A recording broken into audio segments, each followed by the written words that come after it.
Hello everyone, आज चाहिँ म तपाईहरुलाई भिजिट गराउन गइरहेको छु हाम्रो इटेरीमा वैशाख 3 गते लागिने मेला जसलाई चाहिँ टेङ्ग्रा मेला भनिन्छ। अनि यो चाहिँ ताल तलाएको ताल बाबाले चाहिँ पोखराको फेवा ताल भन्दै देखाउनु हुँदै थियो। हेर्दै जाँदै थियौँ, झन्डै नालीभित्र पसिन।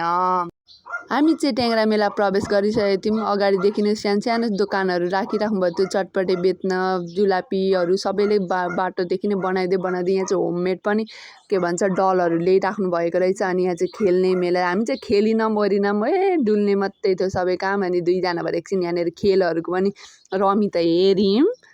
त्यसपछि हामी कान्छी कहाँ जान्छस् भनेर बाबा सोध्नुहुन्छ। म यस्तो भिडमा बाटो हेर्छु, यता गएर यता आएको, यता गएर यता आएको मात्रै देख्छु, के हो। टेङ्ग्रा मेला आएपछि चाहिँ जुलापी त खानै पर्यो। तातो जुलापी प्याक गर्न लगायौँ, 1 किलो जति 1.5 किलो जति प्याक गर्न लगायौँ। अनि के खाने त भन्दाखेरि मलाई यो गोला खान मन थियो। अनि चटपटेहरू मैले सबै प्याक गरेर म चाहिँ घर आएँ। Thank you so